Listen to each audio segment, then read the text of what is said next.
there was a battle called the Battle of Yarmouk. In the Battle of Yarmouk, this story appears in Al-Bidayah wa Nihaya by Ibn Kathir and also Al-Mustadrak ala Sahihain, which talks about three companions. Their names were Al-Harith ibn Hisham, wa Ikram ibn Abi Jahl, wa Ayyash ibn Abi Rabi'a. In that battle, the Battle of Yarmouk, I think it was Sa'd ibn Abi Waqqas who was the commander after the death of the Prophet ﷺ. A lot of the Muslims were injured in that battle. And these three were put in a tent to serve to attend to the injured. Their injuries were quite serious. And there was limited amount of water. So one of the companions entered to give them water. So he approached Al-Harith ibn Hisham, one of the former companions of the Prophet, peace be upon him. And he came to give him a little bit of that water. He said, water, water. As he approached him, Al-Harith could see Ikrimah ibn Abi Jahl, who was also a companion, sitting, and he was looking at the water. He said, give my brother the water before giving it to me. I can see him looking at the water.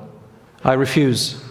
So he went and gave Ikrimah the water. Then Ikrimah saw another companion, Ayyash, asking for water. He said, Wallahi, I won't drink until you give Ayyash, my brother, the water first. He goes to give it to Ayyash, he finds him dead. By the time he got to him, he was just dying. He came back to Al-Harith and he found him dead. And then he went back to Ikrimah and he had also passed away. All three of them passed away, went back to Allah while think of their other brother to give him water before themselves. That is the brotherhood that the Prophet ﷺ, the best teacher in the world, and all the prophets and messengers of Allah who came to us, taught us and raised us upon. Now, of course, these were great role models. And we're not asking for brotherhood to be based on that. But at least, this day and age, something small we get selfish with sometimes. Something small we'll throw our brother and sister under the bus for. Or we will backbite them and gossip about them and probably be even happy to hear bad news about them. And Allah subhanahu wa ta'ala praises this act in the Quran, saying, وَيُؤْثِرُونَ عَلَىٰ أَنفُسِهِمْ وَلَوْ كَانَ بِهِمْ خَصَاصَةٌ. Allah praises these companions, says, and they used to put their own brethrens before themselves while they themselves were in need. Those were the Muhajirin and the Ansar, the migrants and the Ansar, the victors of the Prophet ﷺ in early Islam. The greatest role models. Allah chose them to be there at that time as role models for us. My brothers and sisters, brotherhood and sisterhood comes in 5 types. There is the brotherhood and sisterhood in faith and religion.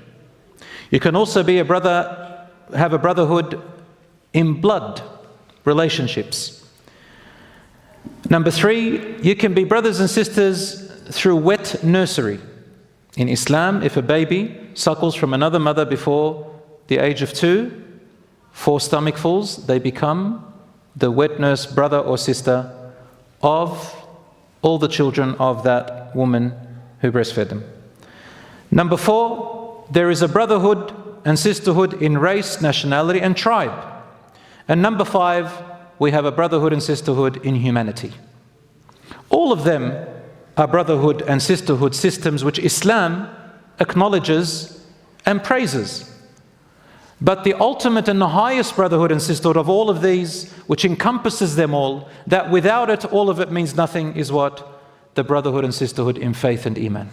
It is what bonds all us Muslims together, no matter where you are, in the far east or west, north or south. You are my brother and my sister.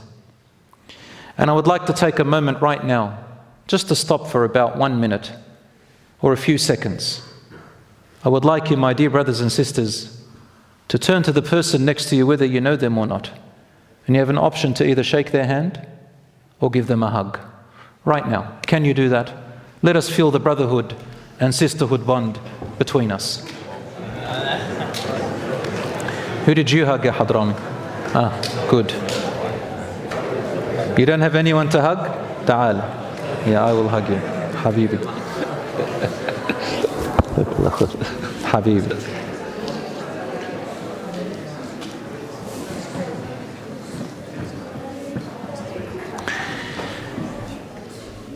Normally, when we meet, we shake hands. But if a person is coming from a distance, you haven't seen him in a while, you hug. But tonight I asked you to hug because this is a good moment, teaching moment, for us to feel what it means, brotherhood and sisterhood between us. And the Prophet ﷺ said, the hadith is in Sahih Muslim, وَالَّذِي نَفْسِي بِيَدِهِ لَا تَدْخُلُوا الْجَنَّةَ حَتَّى تُؤْمِنُوا.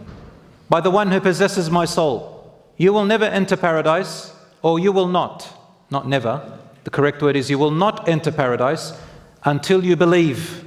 And you will not believe until you love one another. وَلَا تُؤْمِنُوا حَتَّى تَحَابُّوا. Until you love one another for the sake of Allah. أَوَلَا أَدُلُّكُمْ عَلَى شَيْءٍ. The Prophet, peace be upon him, said, would you like me to know? Would you like me to point to you to something? إِذَا فَعَلْتُمُوهُ تَحَابَبْتُمْ. If you do it a lot, your love for each other will increase. أَفْشُوا السَّلَامَ بَيْنَكُمْ. Spread the greeting of Assalamu alaikum among you. What does Assalamu alaikum mean? Why is that such a special greeting between Muslims? Why? In the earlier prophets and messengers like Ibrahim alayhi salam and the others all the way to Musa and Jesus alayhi salam, all of them revered honorable prophets and messengers of Allah, they used to say the word salam or shalom in Hebrew and so on.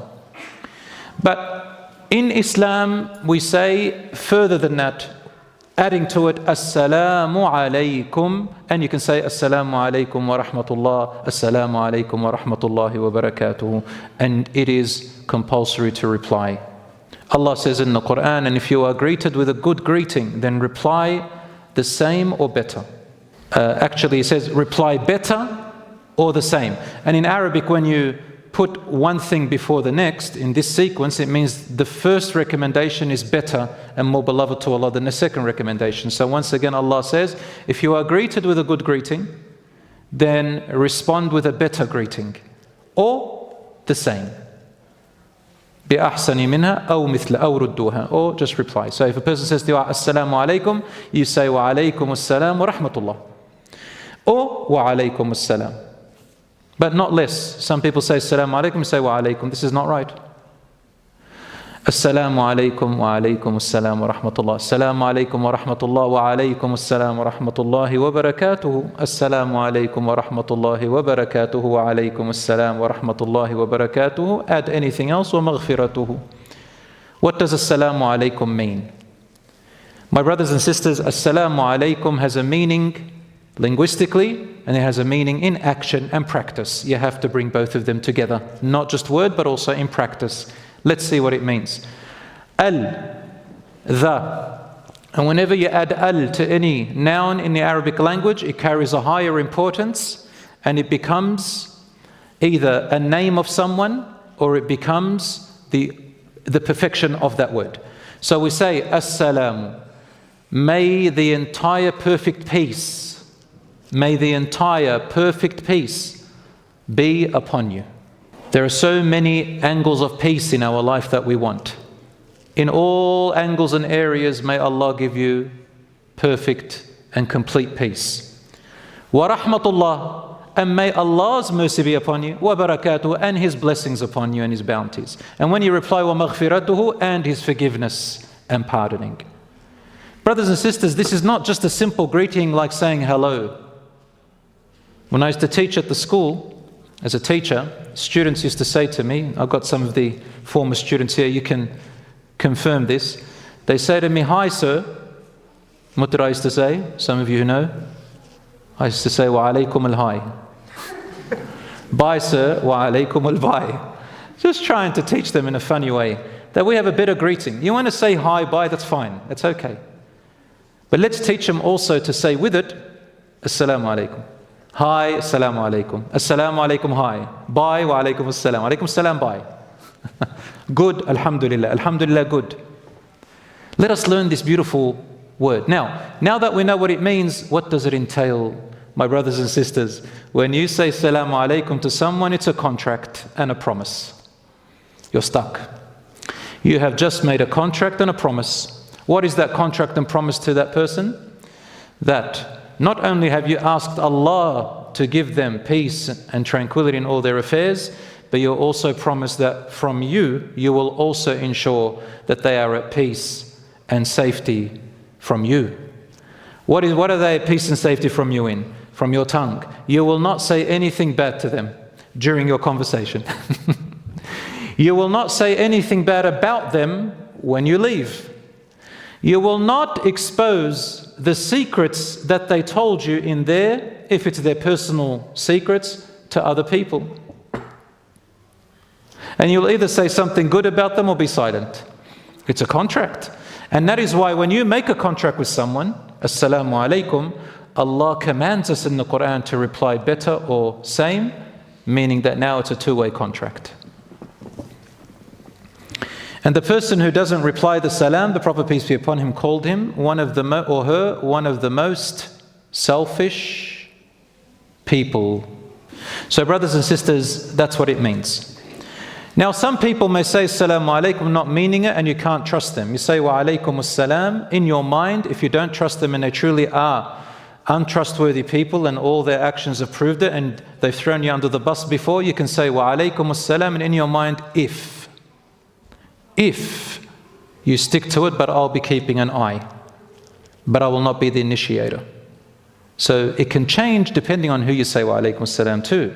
A person who's untrustworthy and could do a lot of things to you, and you say wa alaikum assalam, they can't say to you, but you made a contract, you're supposed to this or that. You say, yes, that's conditional. If a person is untrustworthy, a Muslim is not asked or commanded to lower their dignity, their property, and subject themselves to vulnerability. But in general, Assalamu alaikum means that. So the Prophet peace be upon him once entered Medina when he migrated, and he was on his camel.